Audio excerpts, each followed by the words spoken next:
begins the acquisition of unwarranted influence, whether sought or unsought, by the military-industrial complex. The Majority Report with Sam Seder. And I get the feeling you've been cheated.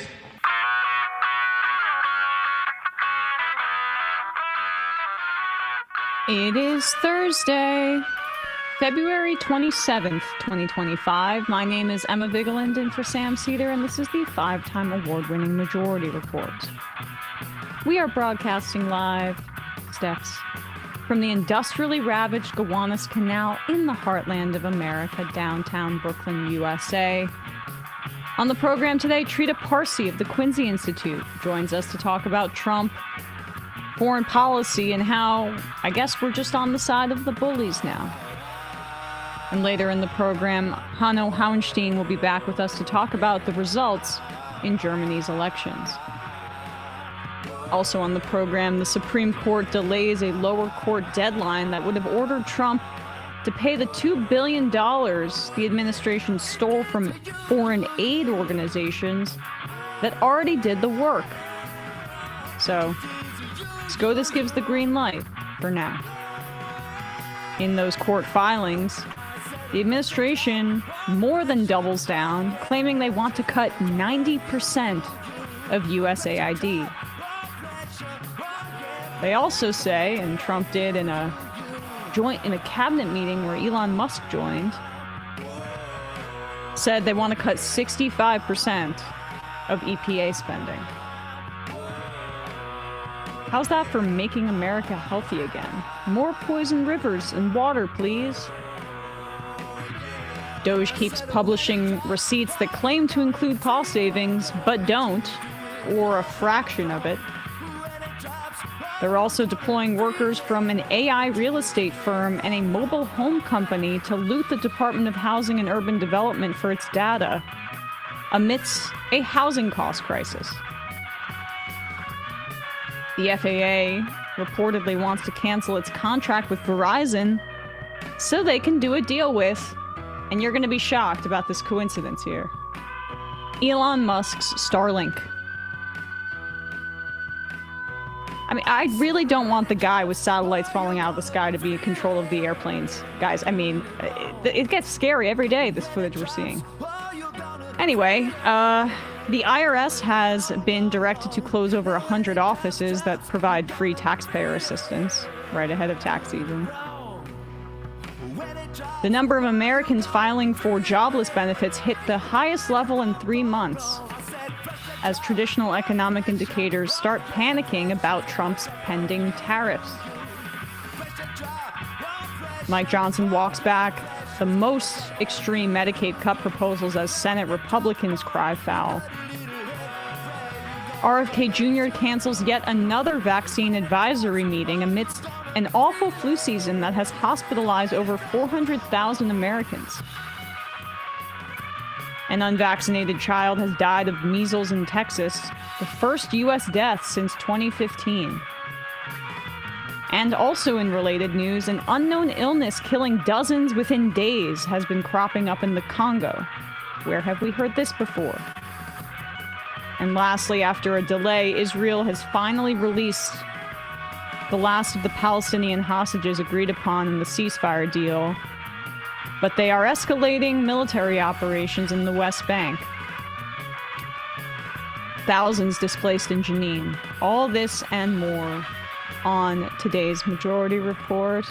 Hello, everybody. It's an EmMajority Report Thursday. Hello, Matt. Hello, Bradley. Hello. Hello, audience. We recorded this conversation with Trita a little bit earlier this morning. I think it was a great one. He's just such a phenomenal communicator about our foreign policy, and he does so in a way that I think is easily digestible and not dispassionate in like a bad way, but not partisan. Just about being smart, reasonableness, and diplomacy, and putting that to the forefront of the way we operate in the world. So I'm looking forward to everybody hearing that discussion. But let's start here. President Donald Trump held his first official cabinet meeting of his second term, and Elon Musk joined in his dark MAGA outfit. I mean, can we just put up this frame here? Standing. Do you think this was like a specific choice that all the other cabinet members, some of them who haven't been confirmed but are just sitting there anyway, by the way, they're not confirmed yet. Elon's, I feel like, standing as a power play. I don't know what's up. Maybe he had a bit of a jittery leg, lots of energy. Anyway, Trump asked his buddy Elon to address the meeting first. He kicked it off. He's wearing a t-shirt, it says tech support there, as they're, making these cuts that just delete parts of the federal government code. That doesn't necessarily mean that you're cutting it, but this is like bringing the move fast, break things tech philosophy to the federal government. So a reporter here asks Elon Musk about at the meeting about if any of the members of the seated cabinet next to him disapprove of Doge, and watch all of these sycophants fall in line, led by Howard Lutnick, who I'll tell you about in just a second. President Trump put out a Truth Social today saying that everybody in the cabinet was happy with you. I just wondered if you had heard otherwise, and if you had heard anything about members of the cabinet who weren't happy with the way things were going, and if so, what are you doing to address those any dissatisfaction? Elon, let the cabinet speak just for a second. Is anybody unhappy with Elon? If you are, well, throw him out of here. Is anybody unhappy? All right, pause it. Okay, let's go back 10 seconds. So Trump then prompts the whole cabinet meeting to say, hey, does anybody have a problem with this? Speak now or forever hold your peace. He looks around the room, and yeah, you better not. And then he looks at Howard Lutnick, and Lutnick starts the applause, like the little toady that he is. Clapping like a seal. Toadie's good. Yeah, go ahead. Oh, okay. I have some more to say on Lutnick, but I wouldn't want to. Yeah, but let's. I just want people to pay attention to Howard Lutnick, the Commerce Secretary, who's next to next to Hegseth, who's next to Trump. Is anybody unhappy with Elon? If you are, well, throw him out of here. Trump looks at him like seals. They have a lot of respect for Elon and that he's doing this, and some disagree a little bit, but I will tell you, for the most part, I think everyone's not only happy, they're thrilled. So go ahead, Elon. Grateful. And President Trump has put together, I think, the best cabinet ever. Literally. So, I do not give false praise. This is an incredible group of people. Thank God. I don't think that such a talented team has actually ever been assembled. I think it's literally the best cabinet that the country has ever had, and I think the company should be incredibly appreciative of the people in this room. Great, thank you. So Howard Lutnick, who is now the Secretary of Commerce, the one who kicked off the applause for Elon, is Elon Musk's buddy. Oh my gosh, Comrade Daniel writes in, more like nut lick. Am I right? Yes, you are right. Very correct, accurate assessment. Lutnick is heavily involved in crypto. His firm Cantor Fitzgerald holds about $600 million worth of crypto, and they are developing a multi-billion-dollar crypto lending project starting, coincidentally, November 2024. Also in those November 2024 disclosures, it was revealed that Cantor Fitzgerald and Lutnick as the CEO, although has he even stepped down? Has he even stepped down as CEO? Because I went to their website yesterday, and he's still up as CEO. I mean, he's been the CEO of Cantor Fitzgerald since the 90s. Not that they've been flouting all of these ethics. I think Pavlovsky is current CEO. Sorry? I think Chris Pavlovsky is current CEO. Okay, all right. Well, either way, he's still obviously invested in this stuff. Cantor Fitzgerald also, in their November disclosures, it was found that they hold around 78 million shares valued at $80 million in a company called Satellogic. Satellogic is in the commercial space industry.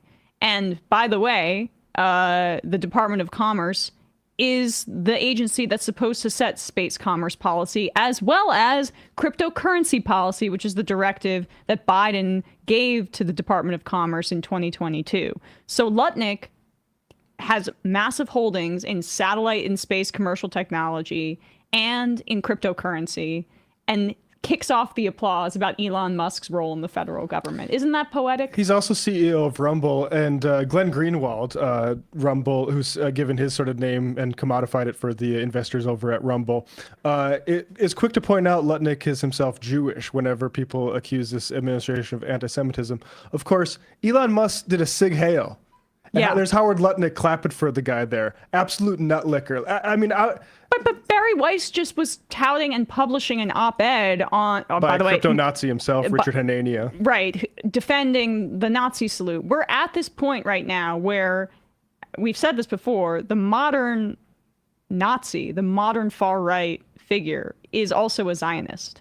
So that includes, it's basically all of the Christian Zionists in this country, but also some Jewish Zionists as well.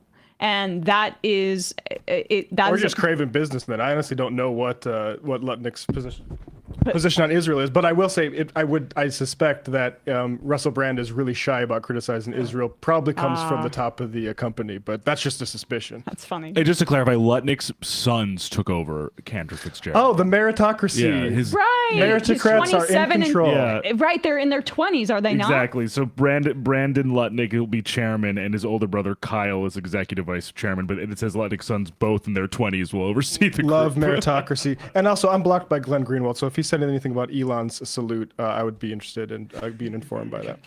Yeah, I mean, it's probably some free speech argument.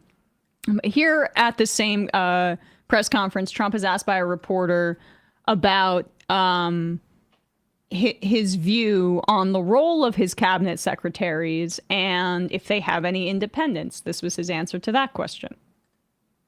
Part of your mission has been to restore executive control over the executive branch. Is it your view of your authority that you have the power to call up any one of or all of the people seated at this table and issue orders that they're bound to follow? Oh, yeah, they'll follow the orders, yes. No exceptions. No exception. Well, let's see. Let me think. Oh, yeah. She'll have an exception. Of course, no exceptions. Is he pointing to Pam Bondi? Yeah, I can't. He's pointing to Pam Bondi, I think, although it doesn't seem like that's the case. People need to start to think about the gutting of the administrative state in these terms. Trump is trying to make it easier to be authoritarian. And that's what going after the federal workforce is about. The more they get rid of the people who have designated their life to making the American public healthier or safer when they're flying, or not getting scammed by financial companies, the people who have made that their career and have foregone much more lucrative opportunities, frankly, in private industry. People who are public servants are a threat to Donald Trump, who is the anti-public servant elected to the highest office in this country, who is now openly discussing selling citizenship in the supposed land of the free to the highest bidder with gold citizenship cards worth $5 million a clip or something like that to bring over all these capitalists to this country. He is the privatization president. Public servants are of the public. And so their very existence within our agencies is a threat to his agenda of authoritarianism and of mass privatization. And that is why they're gutting the administrative state. That was the stated purpose of Project 2025, or maybe not stated, but that's what it's about. So when you hear all this talk about unelected career bureaucrats, no, it's, the NLRB person who Sam interviewed who got her master's and thought she would work on behalf of labor interests for the federal government for the rest of her life and was, making middle income, maybe upper middle class income, or someone who works at the EPA to test if there's lead in water pipes in Oklahoma or something like Forest that. rangers. I mean, for people who work for our national parks, who love the outdoors and love the wildlife in this country. These are the people that Trump is saying are a threat to you. As the richest man on earth stands beside him and his commerce secretary gleefully claps about how rich they're all going to get together. I mean, is this as naked as I'm saying, like out loud? Is this coming across to people? Because it's as clear as day. And, you know, I mean, this is sort of a spectacle to sort of reassert Doge authority, because it did face a bit of a hiccup over the weekend when Elon tried to do that email saying, get in touch, and particularly Kash Patel and maybe another cabinet member was like, we actually, the people beneath me are telling me that we actually have our own procedures for this sort of thing, and we'll be following those. So don't expect a response on that email, which is like, that's an important thing. And it's a shame that Kash Patel is leading it. Don't you mean the wizard in Donald Trump's cabinet? There he is, the wizard. It sounds like he's plotting against the king a little bit. Oh, man. Look at this is also Elon's not in that. I think we need a new update. It's not. He's not in that, but Kash is. This is his artistic rendering of himself. Just for anybody watching on the internet, He's nice to himself. I'm so glad that he's heading our top federal law enforcement agency. Oh my goodness. All right. First, a word from our sponsors, and then we will be having a conversation, or you will hear that conversation with Trita Parsi. This episode is brought to you by Zippix nicotine-infused toothpicks. Zippix brings you totally satisfying, convenient, and a great-tasting way to curb your nicotine cravings. Now you can get your nicotine fix anytime, anywhere, without having to rely on smoking and vaping and putting that into your lungs. Zippix toothpicks gives you an easier, better, and more discreet way to get your fix. They're available in 6 great long-lasting flavors and have options in 2 milligrams or 3 milligrams of nicotine. Zippix toothpicks are perfect for flights, sporting events, restaurants, and literally anywhere that smoking and vaping is banned. They're one of the most cost-effective nicotine products on the market and are proudly made in the USA. And if you're not a nicotine user, but you just like toothpicks, you can get caffeine and B12 infused toothpicks for a quick energy boost. You can also move off the nicotine ones if you're trying to get away from your nicotine habit to the caffeine and B12 infused toothpicks. Zippix have already helped hundreds and thousands of customers get their nicotine fix without needing to inhale smoke or vape oils. So what are you waiting for? Give your lungs a break and try Zippix nicotine-infused toothpicks. Ditch the cigarettes, ditch the vapes, and get some nicotine-infused toothpicks at zippixtoothpicks.com today. Get 10% off your first order by using the code MajorityReport at checkout. Your lungs will be glad you did. Must be 21 or older to order. Warning, nicotine is an addictive chemical. Zip more, smoke less with Zippix nicotine toothpicks. And again, you can go to zippixtoothpicks.com, ZIPPIX toothpicks.com today. Get 10% off your first order by using the code MajorityReport, one word, at checkout. Again, must be 21 or older to order. Warning, nicotine is an addictive chemical. Zip more, smoke less with Zippix nicotine toothpicks. And lastly, did you know that an estimated 5 billion plastic hand soap and cleaning bottles are thrown away every year? And if that's not bad enough, most cleaning formulas are 90% water, which is heavy to ship, leading to excessive carbon emissions and just like more plastic than you need. Plus, these products are often filled with nasty ingredients like chlorine and ammonia. That's a lose-lose situation for you and the planet. Blue Land is on a mission to eliminate single-use plastic by reinventing cleaning essentials to be better for you and the planet with the same powerful clean that you're used to. The idea is simple. They offer refillable cleaning products with a beautiful, cohesive design that looks great on your counter. Fill your reusable bottles with water, drop in the tablets, and wait for them to dissolve. You'll never have to grab bulky cleaning supplies on your grocery run, and refills start at just $2.25. You can even set up a subscription or buy in bulk for additional savings. Blue Lamb products are independently tested to perform alongside major brands and are free of dyes, bleach, and harsh chemicals. From cleaning sprays to hand soap, toilet bowl cleaner, and laundry tablets, all Blue Land products are made with clean ingredients that you can feel good about. Blue Land is trusted in over 1 million homes, including mine. mine, and including in this office where we have the Blue Land soaps, the hand soap. I use the laundry, or not the laundry detergent, the dishwasher detergent, but the laundry detergent is also great as well. When you hear about single-use plastic, that's for me where I'm trying to get off of it. I'm not always doing my best, but because it's convenient, but it's so bad for the planet, and that plastic island keeps growing.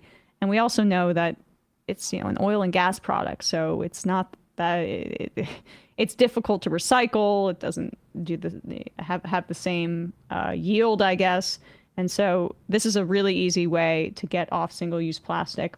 Blue Land has a special offer for our listeners. Right now, get 15% off your first order by going to blueland.com/majority. You won't want to miss this. blueland.com/majority for 15% off. That's blueland.com/majority to get 15% off.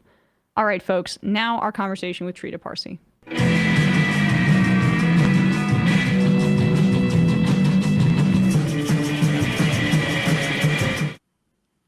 We are back, and we are joined once again by friend of the show, Trita Parsi, Executive Vice President of the Quincy Institute for Responsible Statecraft. Trita, thanks so much for coming on the show today.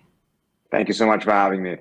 Of course. It's always good to talk to you, even though it's beginning of the Trump administration. So I guess let's start first with Ukraine. I think this was really notable, and I'm calling this the axis of aggressors because it feels like that's what Trump seems to be orienting our foreign policy towards. The United States and Israel joined Russia in voting against this United Nations resolution that would have condemned Russia's invasion of Ukraine. Trump calls Zelensky a dictator, won't call Putin a dictator. What he said the other day about, I don't care if China takes Taiwan. Now, I'm not a China hawk, but it does seem like he is basically saying, hey, the bullies, if you want to bully, go ahead. Yeah, a lot to unpack there. And a lot of very disturbing things certainly have been said. And I think, of course, one of the most problematic ones are what they call depopulation of Gaza, which is nothing more than actual complete ethnic cleansing. But if we start off with Ukraine, I would just take a step back and say, look, I think so much of our discourse has become focused on, are you doing the right name calling against the right person? I would actually prefer that we would just stay away from referring to anyone necessarily as a dictator or not, and try to just figure out how do we resolve some of these problems. Plenty of countries around the world are going to be headed by dictators, and we're going to have to deal with them one way or another. But the discourse in the United States over the last, not just the last few years, but for quite some time, has just become a foreign policy of name calling. And Trump is taking it to a new level because now he's switching and calling Zelensky a dictator and not Putin, etc. But bottom line, if you want to solve some of these issues, I don't think it's necessarily very helpful to call either one of that, but instead focus on actually what needs to be done here. And there was a moment where that was happening. I have to say I'm struck by some of the things happening right now. You had Rick Grinnell, a former aide to John Bolton, sitting on the stage at CPAC and explaining why we need to talk to countries that we disagree with, which is the position that the Democrats tended to have. I mean, this is one of the big things that Obama brought in after 8 years of Bush, in which we were told we can only talk to countries we agree with. If we talk to countries we disagree with, we will legitimize them and their policies and their leaders. And now it's just like a complete switcheroo in which you have not just a Republican, but someone like Grinnell, who as a Bolton protege was actually on the forefront of trying to delegitimize diplomacy as a whole. And now he's sitting at the CPAC stage and making this case. And I think it says something. We've lost grounding. I'm not seeing a foreign policy on the left or the right necessarily that is actually grounded in specific principles, but it's just a reactive name-calling type of foreign policy in which they're yelling and screaming and pointing fingers at each other.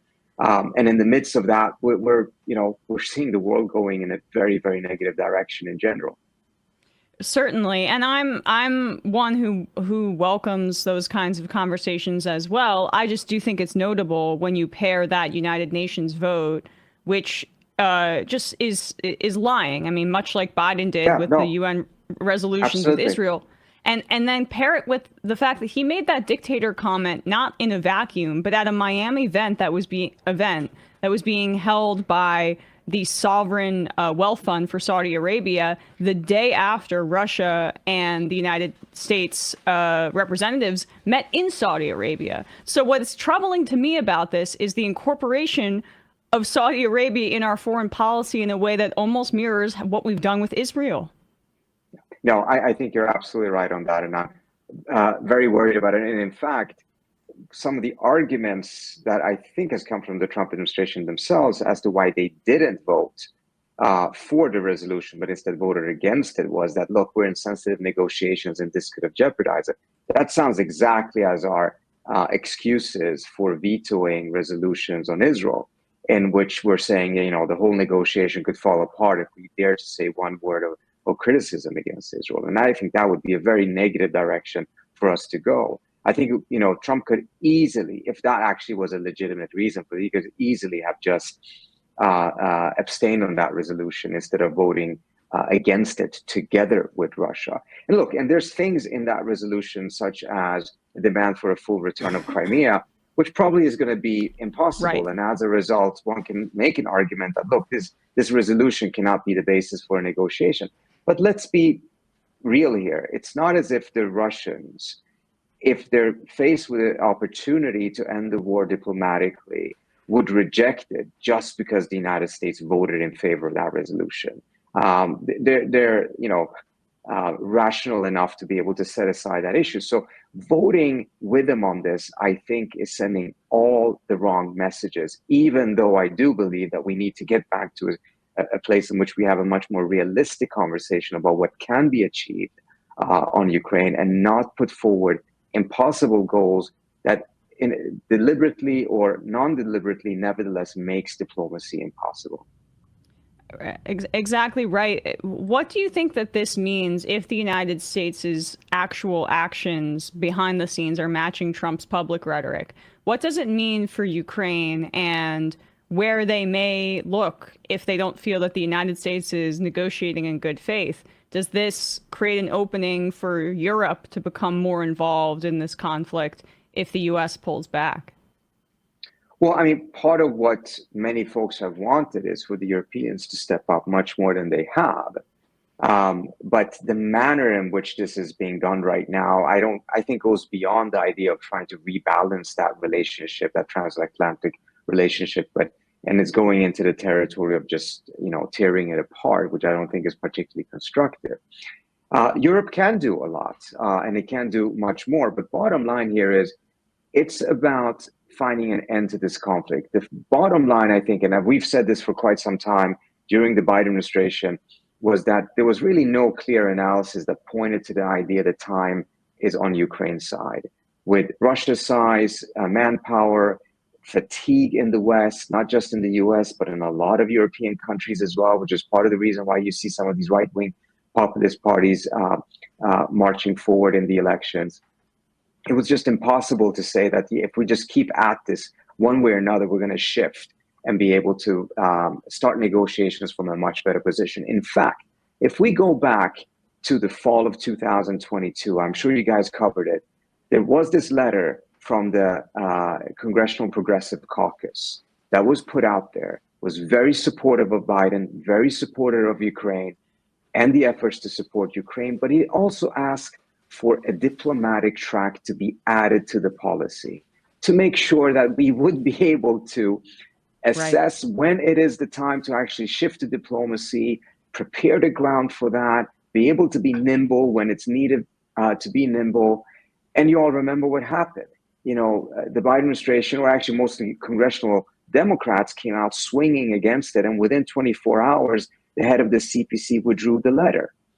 And we saw that, the space for even just talking about diplomacy was so closed.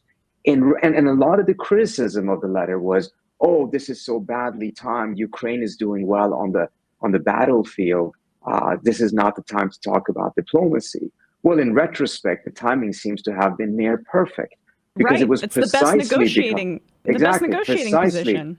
Yeah. Precisely because Ukraine had momentum on its side. And this is important because the plan to get them a better negotiating position, which was that so-called spring offensive, when you scratch the surface of it, it was just a bunch of best case scenarios that had to happen next to each other in sequence in order to get to that magical better negotiating position. And which looked very much like our strategy in Afghanistan. Everything was going to be fine if just these 5 perfect things happen in the perfect order, which of course they wouldn't. So once again, like Afghanistan, we went down the path of a policy based on best case scenarios. And it ended up exactly as many of us pointed out at the time, that this actually would not end up in Ukraine's favor. And here we are. And I think it's very costly because obviously Ukraine is not in a great position right now. And with Trump's lack of affinity, to put it mildly, for Ukraine, the Ukrainians have a tremendous amount of reasons to be worried. But that is precisely why it would have been better to have started those negotiations earlier and having done that under Biden. But that was not where the Biden administration appeared to want to go. I mean, isn't that the theme? We're about to talk about Israel in a second, but it really does feel like there's a book that's coming out by Jake Tapper and the guy from Axios about Biden's mental decline. I could have been useful during the election or prior to that, when we could have had a primary. And it could have been useful if folks at CNN, including Jake Tapper, didn't shut down voices who were calling out that there seems to be something wrong with Biden's mental state. But he was on air, pushing very aggressively against any conversation about that. Absolutely right. But the question is like, it really, I think, will come out, hopefully, when we get more reporting, with this lack of real interest in doing the hard work of diplomacy. That's the theme with both Israel and Ukraine here under the Biden administration. Why they've left us with such a quagmire with a lunatic in office is just basically that there was really no interest in negotiations. It was all about, well, we'll support our ally Israel in their military campaign unequivocally, and we'll say that we're doing these ceasefire negotiations, but it's really about letting the Israelis do what they want. And then with Ukraine, well, this is another opportunity for us here to weaken Russia, so we'll continue to just, like, it feels like it was run by a bunch of think tank neocons, is what I'm really trying to say fully.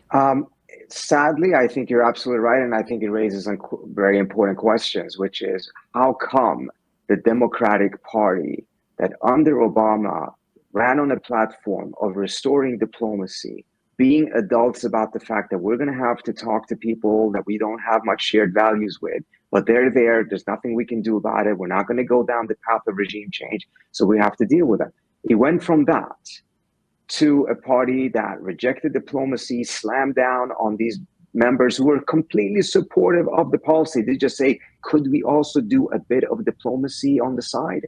And that got, I'm not going to name them, but some members of Congress calling them yelling and screaming.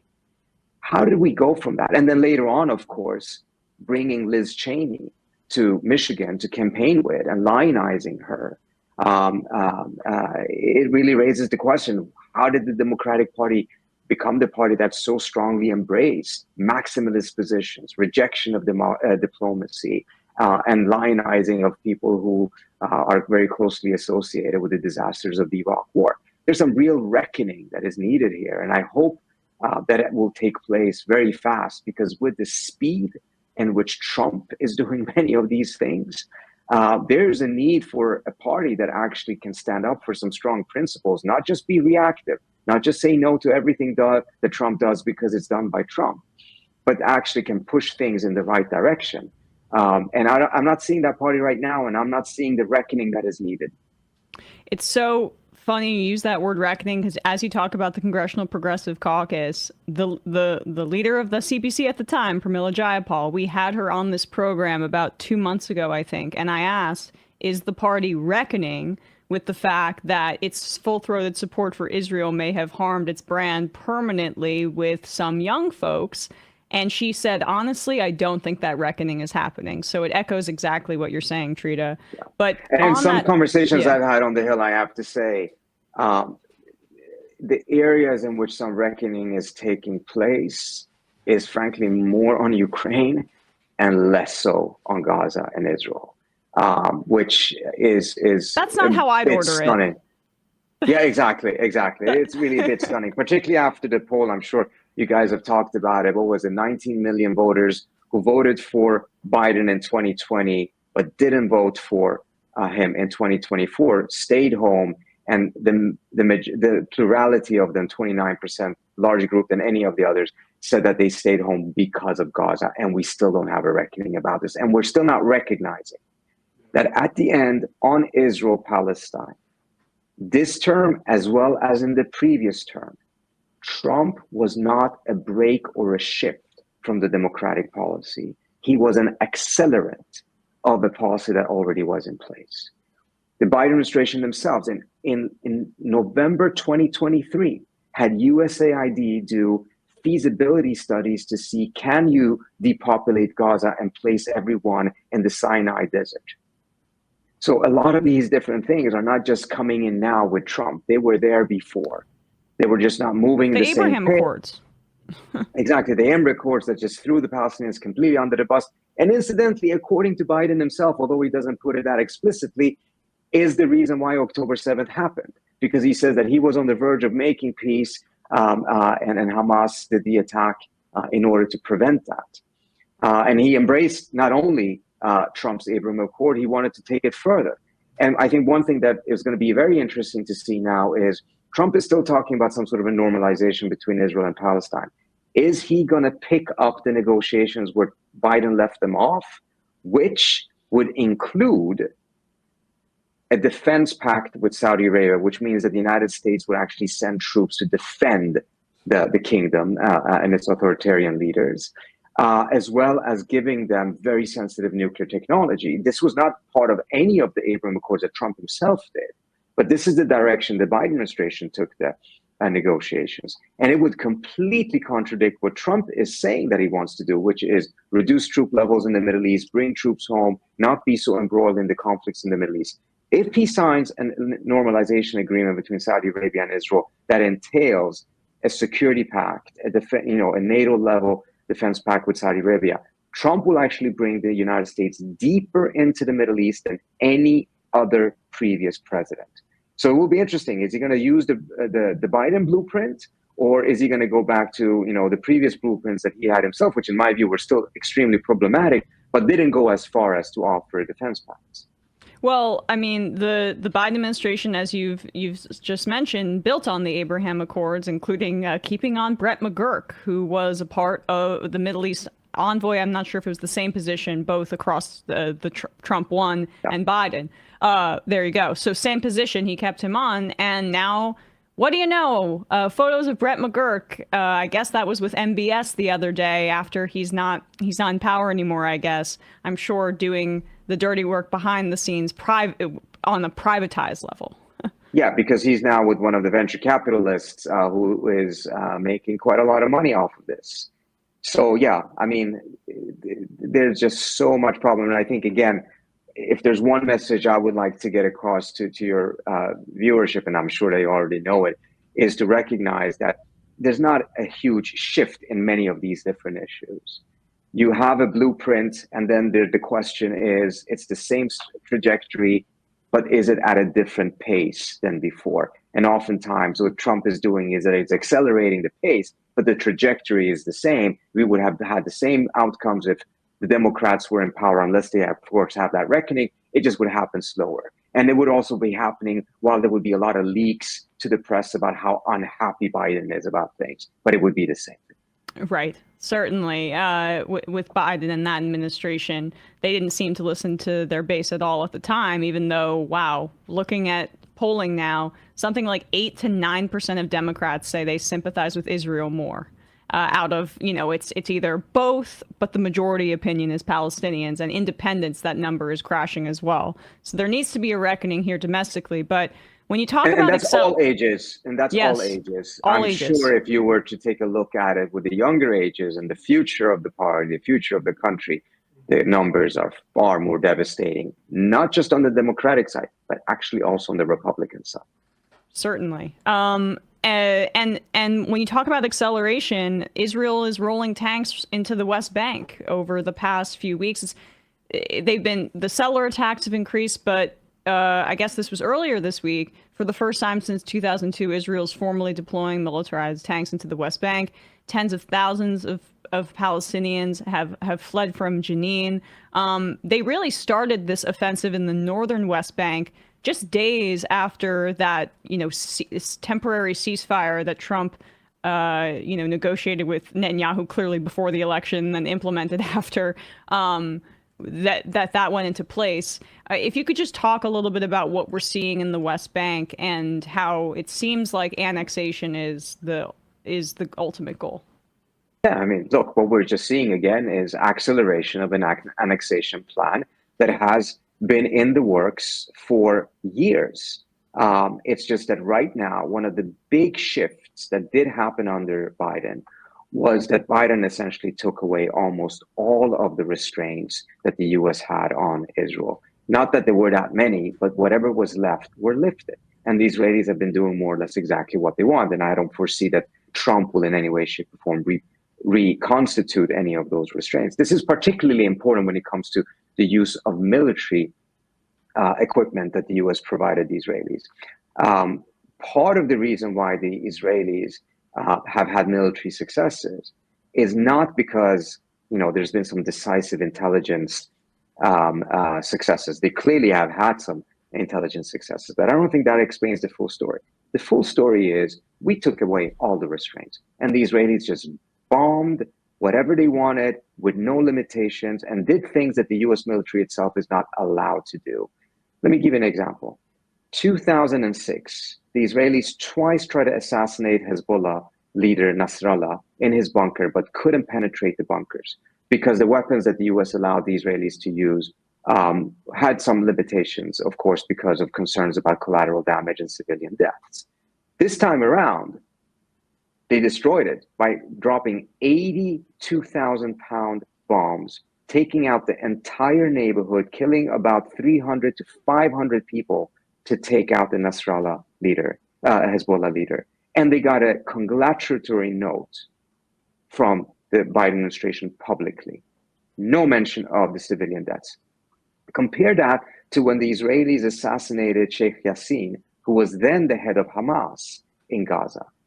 They struck his a building in which he was in, killed, if I remember correctly, about 7 or 8 family members of Yassin. So you had a collateral damage of about 7 or 8 people compared to 500 or so with Hezbollah. And the Bush administration condemned it because they believed that the collateral damage was too high. But then the Biden administration congratulated the Israelis when they killed 300 to 500 people. That's what I'm talking about, lifting all kinds of constraints. And that's why you see right now the Israelis taking over the West Bank. That's why you're seeing the Israelis now having taken territory in Syria that is, as I understand it, larger than that of all of Gaza, including the highest point in Syria. And there's not an objection from the US, whether it's Trump or Biden, and there is not an objection from the West writ large. In fact, there's hardly any reporting taking place about it at all. And so it's just complete free hands to do whatever they want. And ultimately, this is going to destabilize the Middle East. This is going to bring more warfare, and it's going to be bad for the U.S. as well. What do you see as the turning point, or one of the themes of like a time frame of turning point where we got from the Bush administration making that condemnation to essentially no holds barred? And like, I don't know, is it just the increase in prominence of the Zionist lobby, of AIPAC, of the amount of money that they can pour in? Like, what, or even from a foreign policy perspective, if you don't want to speak to it domestically, where's that hinge point? Well, I think I would actually put it at the feet of Trump, because he comes in and he gives the Israelis everything they wanted that they had not gotten before. Right. So recognizing the annexation of the Golan Heights, moving the embassy. Every president had promised that they would move the embassy from Tel Aviv to Jerusalem, but once they're in office, they realized that's a really dumb thing to do, and they didn't.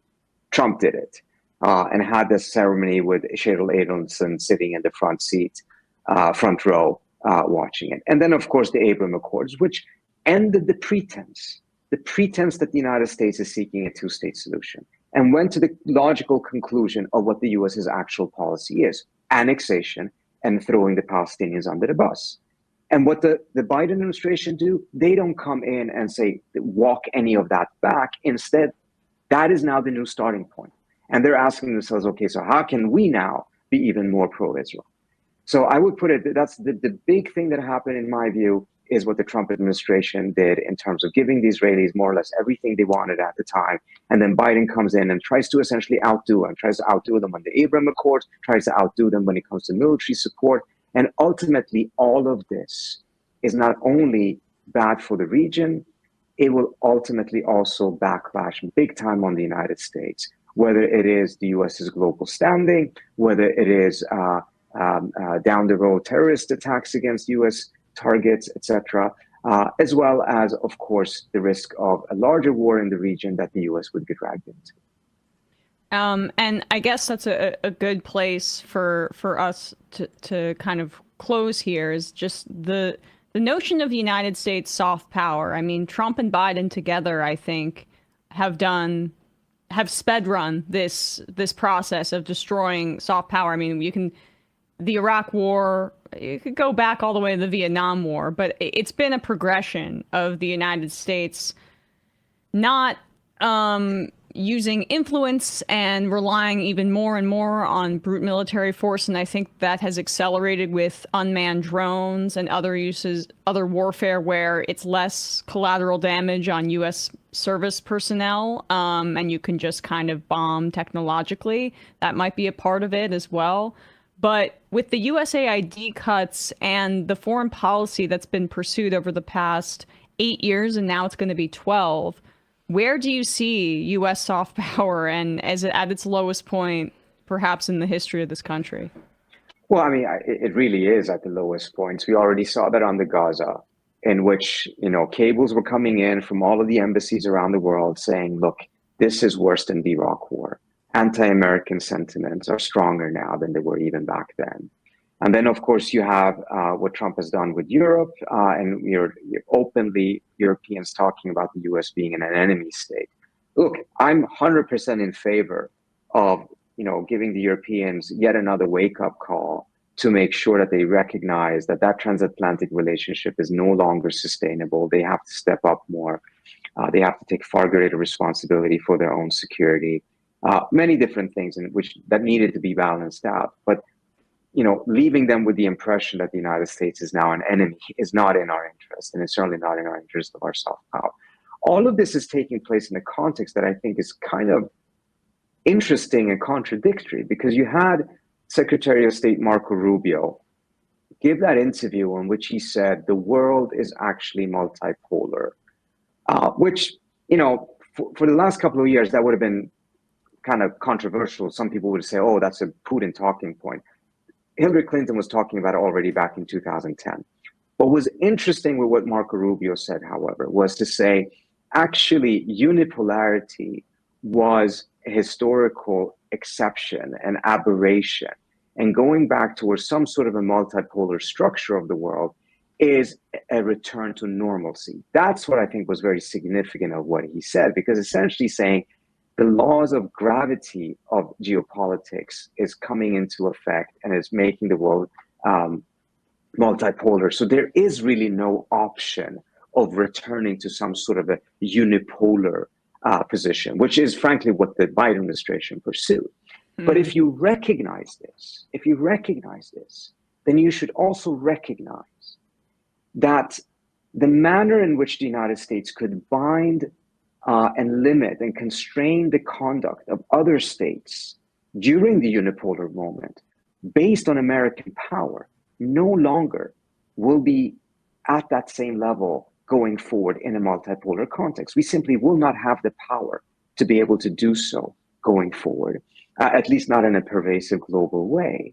which means that we will actually have an interest in alternative instruments to be able to make sure that some rival states don't behave in ways that are highly problematic, and not just rely on American power, because it will be insufficient. Some of those instruments are international law, the UN system, the multilateral system. Another one of those instruments is soft power.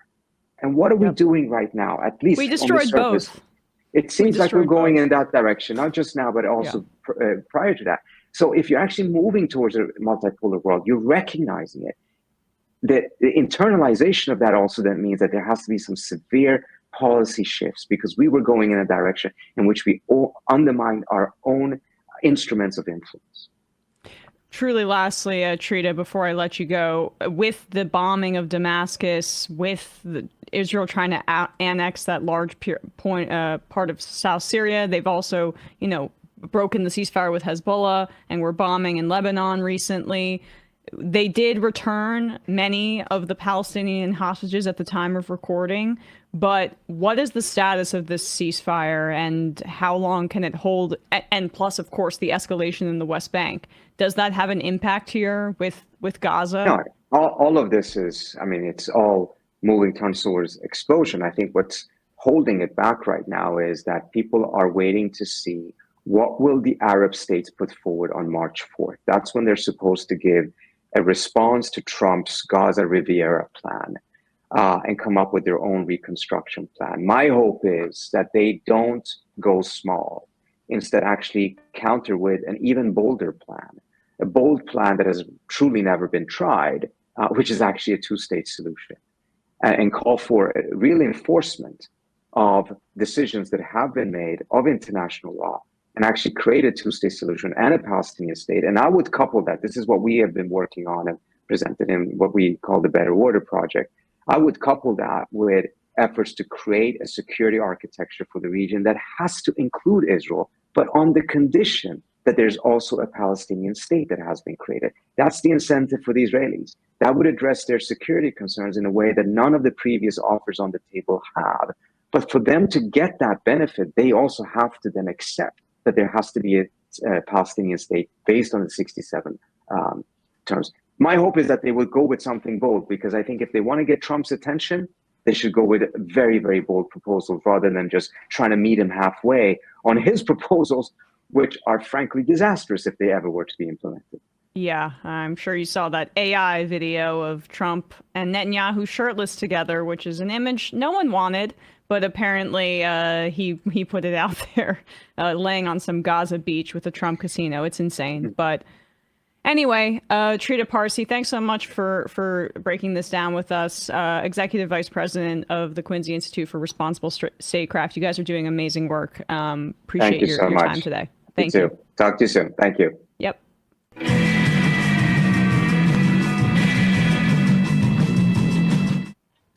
We are back, and we are joined once again by Hanno Hauenstein, independent journalist based in Berlin. Hanno, welcome back to the show. Thanks so much for coming on the show again. Thanks so much, Emma, for having me again. Of course. We had to have you back after Sunday's elections. Very high turnout elections, highest in decades. Yes. 84%. The Americans could only dream of that kind of turnout. But I guess before we get to that, can you just set the stage going back to 2021, the last elections, and the coalition that was in place prior to these elections?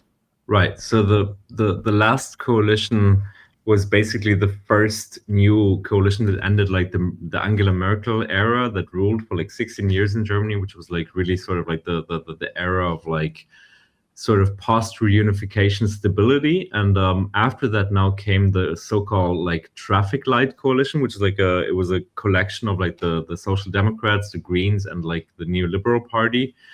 And they were sort of priming themselves on progressiveness and progressive ideals, but eventually collapsed because of mainly internal issues over spending, over budget spending. Like there was a lot of like internal disputes, and it escalated up to the point that the coalition collapsed right at the day, ironically so, that Trump was elected back in November. So this election right now is quite symbolic, as it really channels, I think, a lot of the frustrations that people had with this former coalition. Like it's really remarkable how low the turnout has. I mean, the turnout was very large, but like how low the numbers have been for the parties that made up that former coalition. Like the SPD, the Social Democrats, they lost. They have a really historically low number with like 16%. They were seen as this like Volkspartei, like the party of the people. But they didn't have that kind of low number since the 19th century. Like for them, it's really a turning point where they need to ask themselves, I think, like some serious questions. The Greens as well lost like a lot of like votes, and the neoliberal, the FDP party, they didn't even pass the 5% hurdle to get into government in the first place. And yeah, I mean, my reading of this is that, like, you know, I think all these parties' strategy was this idea that by basically co-opting or like accommodating the talking points of the far right that had been predicted to be pretty high and was pretty high. The Alternative for Deutschland party, the AfD, they are far right extremists, and they got over 20% now.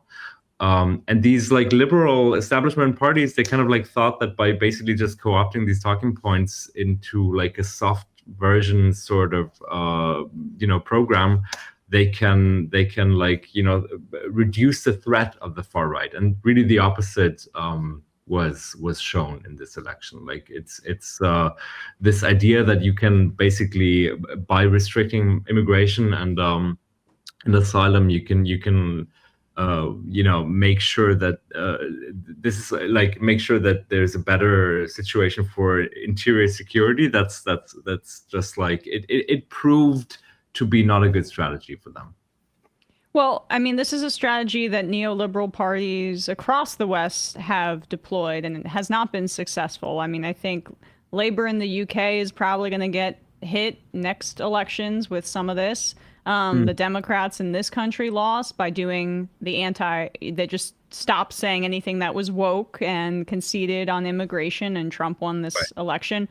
But at the very least, it looks like the worst case scenario has been avoided, Hanno, with AfD did get the second most amount of votes, as you say.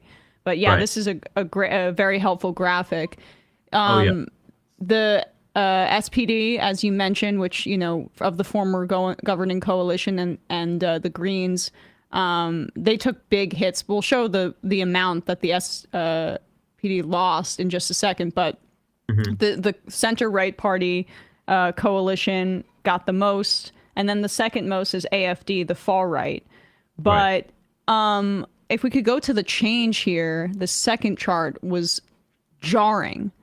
This is the vote share in gains and losses, and you can see how much the Social Democrats just plummeted in support, and the center-right gained votes, but the traffic light coalition, you can see it portrayed there, the red, the green, and the yellow, all lost support, and then the other parties all gained, including the left party, which I want to talk to you about. But the AfD gained the most, and thankfully it appears like they are still going to be firewalled out, and that the conservatives, as of now, are holding and saying, we're not going to work with the Holocaust denying wing.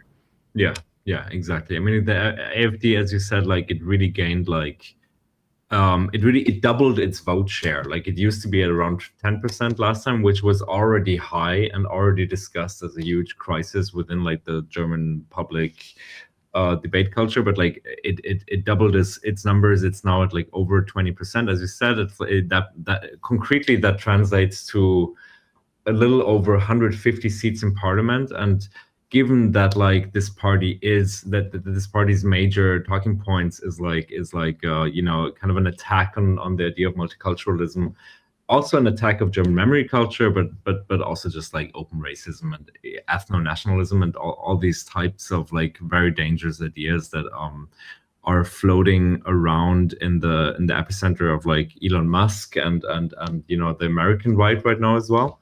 Alice Weidel, the front runner for the AfD, infamously met with JD Vance just a few weeks ago in the Munich security conference. Can you talk about her a little bit more, Alice Weidel? She's a figure that I think she's a blonde white woman, very much in the spirit of Giorgia Meloni, but is also in a same-sex relationship, and yet is very, very anti-gay. Well, I think she is very careful in how she's wording this. Like she would publicly, of course, the AfD is running on whatever fear mongering is out there, and kind of like co-opting this idea of like scapegoating minorities to as much as they can. So they have a very clear anti-trans, anti-queer agenda, and she will publicly emphasize that she isn't queer, but I don't think she's said that she's not gay. She's quite careful how she's wording those things. Not queer. Right. Yeah. That's where the line is drawn for her. But it is peculiar. I mean, she is in a gay relationship with a woman whose background that person is actually Sri Lankan. Like, so you would kind of like, and Alice Weidel has like a second home in Switzerland. Many people speculate that she's cultivating her own personal tax haven over there. She is a quite peculiar like candidate, like certainly represents this type of like more adaptable mainstream character within the party. Like there are other figures like Björn Höcke or Alexander Gauland. Höcke was like charged by a German court that he can legally be called a fascist, and that like people will not have to sort of pay fines if they do so, which in Germany, where freedom of speech is not such a big sort of deal as in the US, is quite something. And Alexander Gauland, who repeatedly publishes texts that are like filled with anti-Semitic tropes, and like who called the Holocaust like a bird's shit. I'm translating from the top of my head, but like I mean there are very like sort of like dark kind of non-adaptable figures within this party, but like I think Alice Weidel is like somewhat more sort of like is trying to establish herself, as you hinted already, as like this kind of German version of like Giorgia Meloni or maybe the Marine Le Pen kind of type that like hope to be adaptable, and maybe in the future, in Germany so far there is this thing that we call the Brandmauer, the firewall, which is kind of like a common sense understanding among the established parties that there will be no coalition with the AfD, up to the extent that like parties will scandalize if there are common moves with the AfD. We can talk about this later, but like many people speculate that this success in this election might mean that like by 2029, but the next election cycle in Germany, there might actually be something like a coalition with the AfD. This certainly won't happen now. Like Friedrich Merz, the only viable chance for chancellor, the CDU candidate, like very explicitly said he won't do it. But many people are kind of let's say suspicious that this might be kind of the end of this whole firewall era, and that like it won't be possible to uphold anymore. Well, I mean, that I guess rests on whether or not the center right and the center left can come together and make people's lives better. And I don't know if that's going to happen. And so that's the question here, right? Is like, what does this coalition look like? And will it just be 4 years of gridlock, which leaves more and more time for the far right AfD to gain traction, but also again the left party, which had a bit of a resurgence that I want to get to, because there is some positive news here as well. 100%. I mean, like it's the left really. This was the huge surprise of this elections. It made like huge unexpected gains up until a few weeks or months ago. It wasn't actually 100% clear if the left will pass the 5% hurdle. Again, these 5% is like the minimum in Germany for a party to enter parliament and to actually, gain seats. And only 5 parties achieve that, right? So Right. This time around. Yeah, there's another party that like is run a new party run by like a former member of the left that splintered away from the left that really just very closely, it's called BSW, Bündnis Sarah Wagenknecht, that very closely didn't get in. But again, the left got up to almost 9%. This is really huge for them. They ran on these type of like bread and butter issues. They ran on like basically lowering the cost of living, like making public transport more affordable, like making kind of like strengthening pensions and like and lowering like healthcare costs and all these kind of things. And one thing which I think is like really crucial, they were like the only party with like a realistic chance to get into parliament that like didn't throw minorities under the bus. Like they were like the only ones that were like we're not trying to play the blame game of like we have to basically deport all foreigners and immigrants and like basically remake the European constitutional system to oppose migration. Instead, they were very strong on like these kind of these again bread and butter issues like caps on rents. Like you could see Jan van Aken, the one of the leaders of the left party, running around in every interview with like a T-shirt that like said "tax the rich." I mean, so nice. The messaging was very explicit, very kind of left-wing populist, but also very social media savvy. In a way that really we hadn't seen before. And like I think the left was often seen as this kind of like post-socialist GDR kind of like a little bit old-fashioned socialist party. And this election cycle, especially towards the end, it really managed to kind of reinvent itself as this kind of like a party for younger people. It won the city of Berlin, which is like really a big deal. It's the strongest party in all of Berlin's districts. This never happened before. Like, and I think for many people in my generation or younger people in general, like in 20s to 40s, it's almost like hard to compute that like it's a big deal. Yeah, I mean, and that resurgence, the party. Can you pronounce it for me? Is it Die Linke? Die Linke, yes, exactly. Die Linke, which translates to the left. The left. Mm-hmm. The left, right? Right. And so with that exciting resurgence, which is really important, I guess, for the next 4 years, you see the collapse, as we talked about earlier, of the Social Democrats and the Green Party, right? More liberalism as opposed to leftism. We talked a little bit about SDP and it being Germany's oldest party and this being such a historic loss for them to lose this many seats. But what about the Greens? What was their role in the governing coalition previously, and why did they also see collapse? What is their differentiation with, how do they differ from the SDP, and why is their collapse different than the SDP? What's their brand, etc.?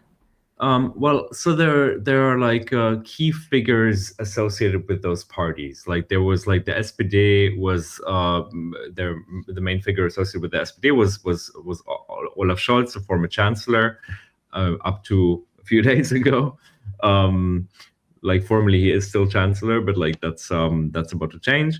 Now the Greens sent as their candidate for these elections Robert Habeck, who is considered within the party as the kind of like representative of the more pragmatic sort of wing within the party, leaning towards the right. I mean, I'm simplifying this, but like there is certainly a younger fraction within the Green Party that have been very much disillusioned by the fact that the Greens were not very much like holding the flag of like climate activism, but like they were much more kind of eyeing to enter a coalition with the CDU. That was really what they were kind of hoping for, that this would happen. It is likely not to happen, because even though the CDU needs the conservatives, they need a coalition partner. They can't rule alone. That's like they didn't get enough votes for that. But they can very likely do it with the SPD alone, so they won't need the Greens. So I think the Greens, in that sense, are kind of the biggest losers of this election, because they not only did they sort of disappoint the party base that stands in for climate justice, for broader justice issues. They were very disappointed also by the anti-migrant messaging that Habeck was pushing. And I mean, this is like a broader issue, but like the Greens have been very much front and center in financing, both militarily but also like symbolically and rhetorically, the genocidal onslaught in Gaza. Like, this is something that the Greens were really sort of like standing behind. The former foreign minister, Annalena Baerbock, is one of the Greens candidates.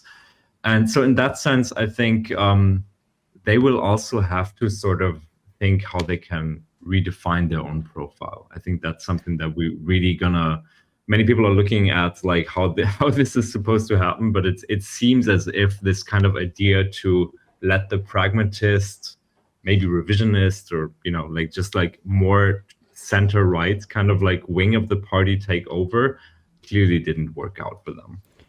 And that brings me very nicely to what my next question was going to be, which is, how does the genocide in Gaza play into this, and the suppression of that speech within Germany, which has been very acute? Like, we all know it's similar here in the sense that Germany's been facing a cost of living crisis, as you talk about. Obviously, Germany's physical proximity to Russia and the fact that so many of the energy imports were reliant on Russian energy has exacerbated things in a way that's a little bit distinct from here in the United States.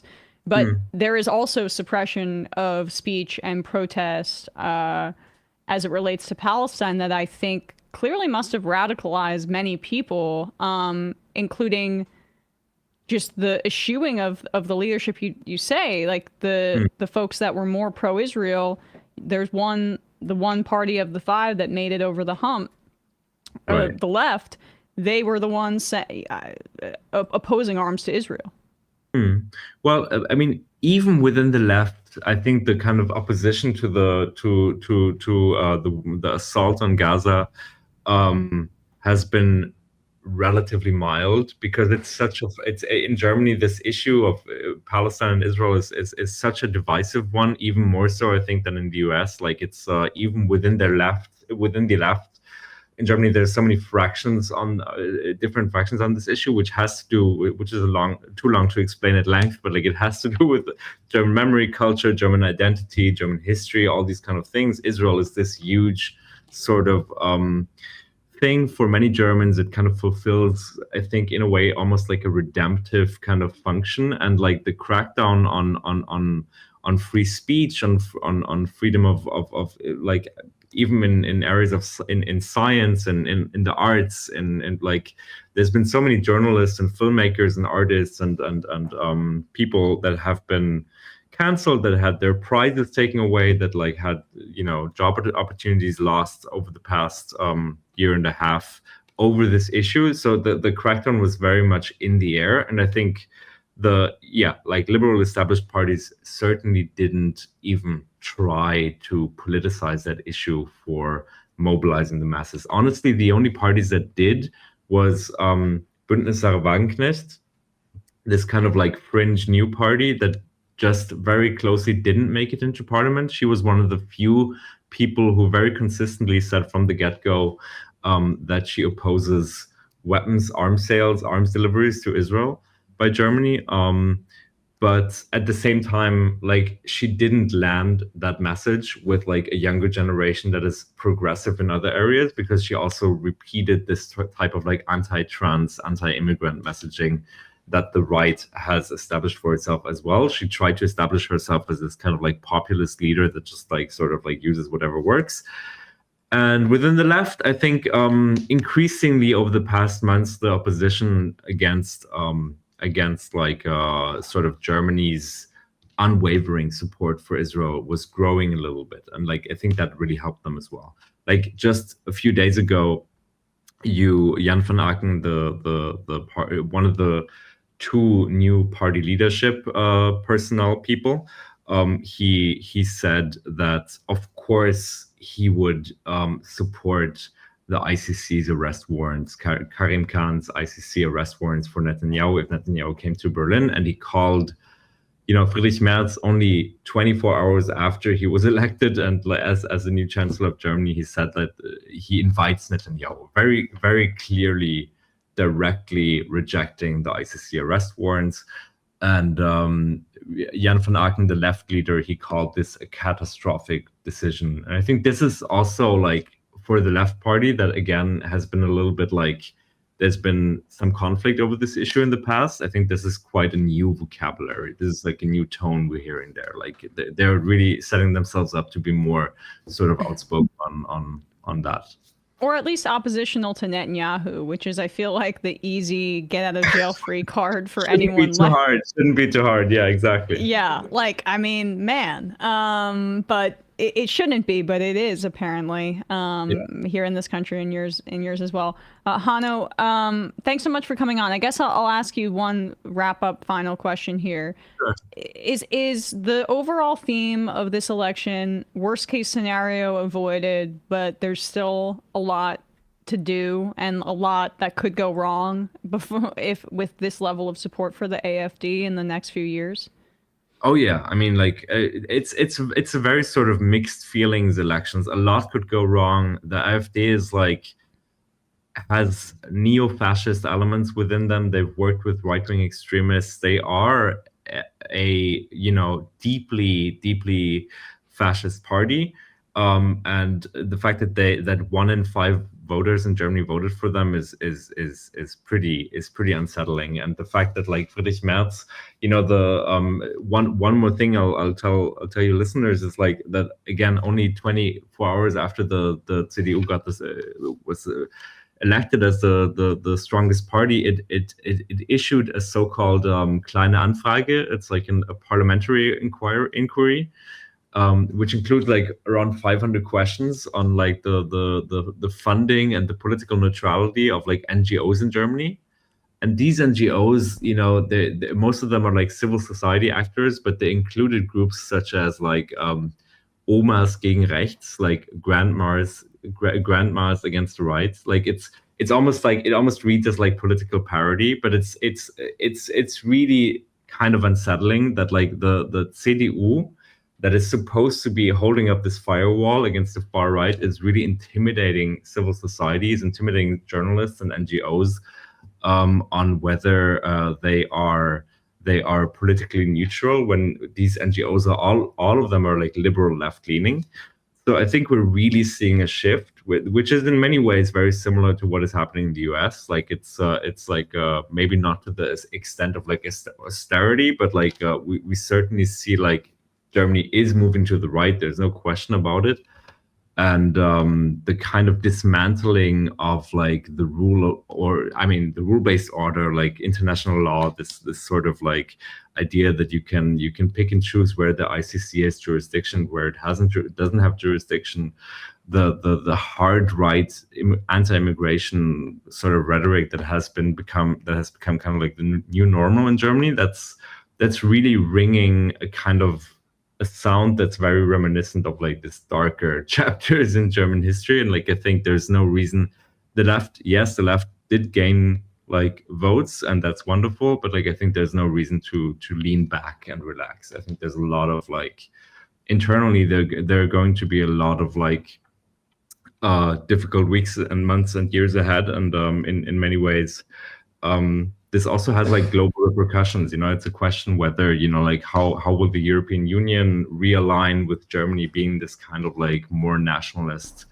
country and actor right now. Like this is going to be interesting times. Yep. Well, absolutely. Hanno, really appreciate your time today. Thanks for coming on and informing us about this throughout this last electoral process. Independent journalist based in Berlin, Hanno Hauenstein. Thanks so much for coming on the show. Thanks, Emma. Have a great evening. You too. All right. Well, with that, we are going to wrap up the first part of this program free part, head into the fun half soon. But just a reminder, tomorrow, folks, is a day of basically economic blackout in protest of the right-wing Elon Musk-led takeover of parts of our federal government. It's an economic blackout day. If you're going to pay for things, I encourage folks to pay for it in cash. I know this is not feasible for a lot of people because, you know, we have to exist in a society. But if you have the ability, say you're working from home or you want to just cook instead of ordering in on Friday, this is a way to, at the very least, show some sort of solidarity with federal workers and against what Donald Trump is trying to do. So tomorrow is that day, and people are encouraged to either, you know, not shop at big corporations and use cash when they can. Matt, what's happening on Left Reckoning? Left Reckoning.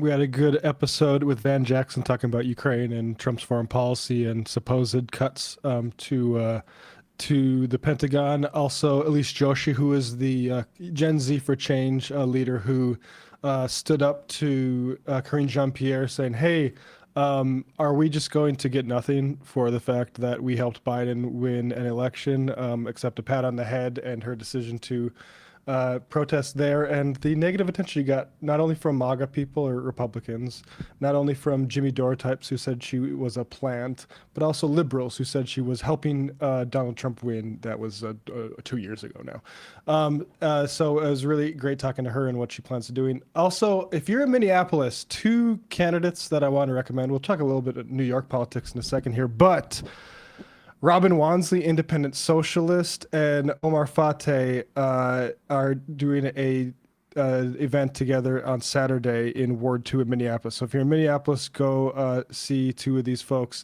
Omar Fateh is running for mayor there. It would be really, really great to replace James Fry or Jacob Fry. Yeah. Is James Fry the guy who He's the Million Little Pieces author? Guy, yeah, right. I mean, look, disgraced Oprah. I'll probably vote for him over Jacob Fry. I got to be honest. But and Robin Wansley serves in Ward 2 as independent socialist. So a lot of people say, you know, I don't like to work with Democrats and it's icky and stuff like that. Well, there's actually people that have won power, actually, not just sat in comment sections. I'm sorry if I sound a little bit salty, but I like people that actually do things. Robin Wansley won a seat as an independent socialist, and she's doing this event with Omar Fateh, who, alongside Zoran Mamdani, are my two favorite mayoral candidates going into 2025. Oh, yeah. So check that out. I'll just put it up one more time.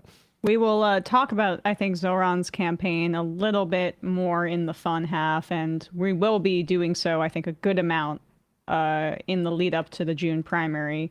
If you aren't registered to vote yet in New York City, you can still register as a Democrat. The deadline to change your party registration, if you were already registered as under a different party, has passed, unfortunately. But if you are not registered in New York City, you still can join and register as a Democrat to vote for Zoran Mamdani, or at least rank him first in the upcoming election, primary elections in June.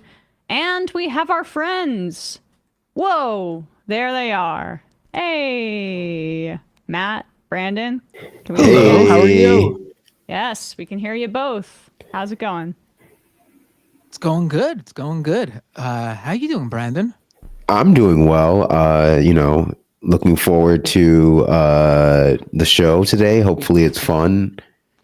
We'll see. We'll see. Hopefully. I never know what's going to happen. That's what Brandon's trying to get. He just extracts fun from us. Yeah, I'm like an energy vampire. I mean, many people are saying, what's happening over on your show, The Discourse?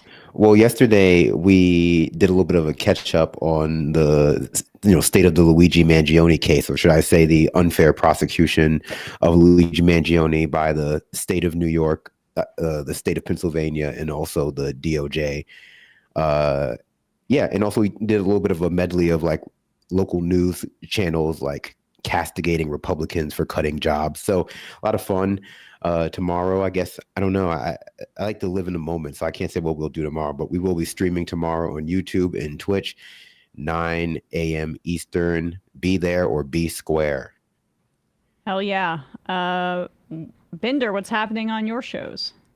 Sure. On Doomed last night at youtube.com/MattBinder, I had journalist Stephen Monticelli on the show to discuss his recent report outing an ICE prosecutor as the guy behind a white supremacist influencer account on X. And, we talked about outing these far-right neo-Nazis, and he's done this a few times to a few different accounts, and the sort of overlapping attributes that they all share. So check that out, youtube.com/MattBinder, and it'll be up on all your favorite podcast platforms sometime today. All right, check it out. We're gonna head into the fun half. We are working on incorporating the EmMajority Report theme into our computer service, but this is such a high quality file. It took us a little bit longer than we thought to download to start the show. We have it though. Yep, we're gonna play it here, and also your guys' mics will be muted. We can mute you, yeah, sure. Okay, cool. All right, see you in the fun half. Okay, Emma, please. Well, I feel that my voice is sorely lacking on the Majority Report. Wait, whoa. Look, Sam is unpopular. I do deserve a vacation at Disney World. So, ladies and gentlemen, it is my pleasure to welcome Emma to the show. It is Thursday. I think you need to take over for Sam. Yes, please. No. I'm gonna pause you right there. Wait, what? You can't encourage Emma to live like this. And I'll tell you why. So was offered to tour, sushi, and poker with the boys. Tour, sushi, and poker with the boys. So was offered to tour, sushi, and poker with the boys. What? Tour, sushi, and poker. Tim's upset. Tour, sushi, and poker with the boys. So was offered to tour, sushi, and that's what we call the biz. Tour, sushi, and poker with the boys. Right. Tour, sushi, and poker. We're gonna get demonetized. I just think that what you did to Tim Pool was mean. Free speech. That's not what we're about here. Look at how sad he's become now. You shouldn't even talk about it. I think you're responsible. I probably am in a certain way, but let's get to the meltdown here. Sushi and poker with the boys. Oh my God. Wow. Sushi. I'm sorry, I'm losing my fucking mind. So was offered a tour. Yeah. Sushi and poker with the boys. Logic. Tour. Sushi and poker with the boys. Boy.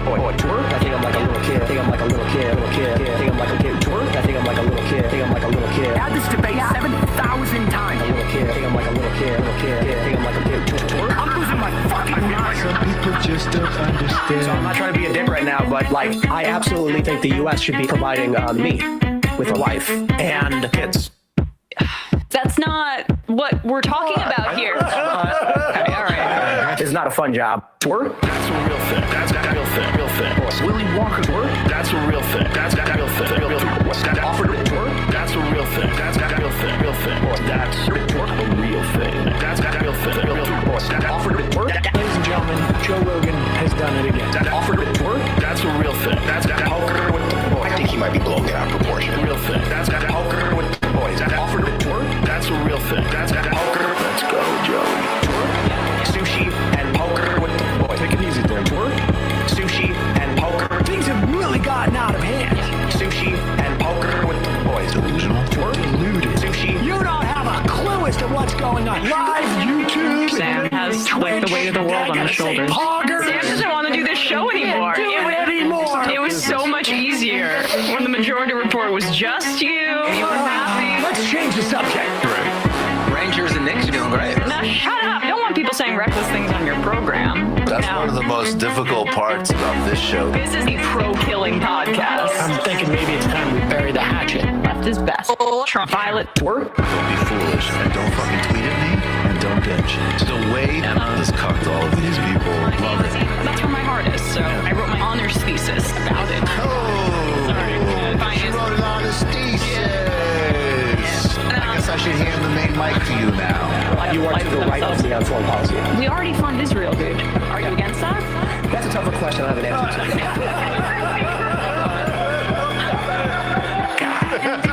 to. Incredible theme song. Hi, Bumbler. Emma Vigeland, absolutely one of my favorite people. Actually, not just in the game, like period. That's sweet. Now I have that stuck in my head. Sushi with the boys. Oh, that's all my head. It's so good. It's so It's good. so good. It's so good. I get like anxious listening to myself talk, but other than that, it's very good. And the animation is amazing. Us holding up, or Sam and I just basically being like archangels or something like that is pretty good. I don't think we'll take calls today, folks. It's already 1:30 and there's so much we have to get to, so I'm just making a unilateral decision. Oh boy. Let's since we've been talking about the mayoral race, let's just get into this now. So there was an event, I guess it was yesterday at this point, where a bunch of the mayoral candidates went and spoke at a union hall. It was a candidate forum sponsored by DC 37, which is like one of the largest like public sector unions in the city. Right. And Eric Adams didn't even bother to show up. He cited the advice of his lawyers. You should step aside, but sure. Although we do know that, if I guess it's a late March date, where if he steps aside or is removed after that, then they won't have to hold a special election, giving some sort of advantage to a guy like Andrew Cuomo.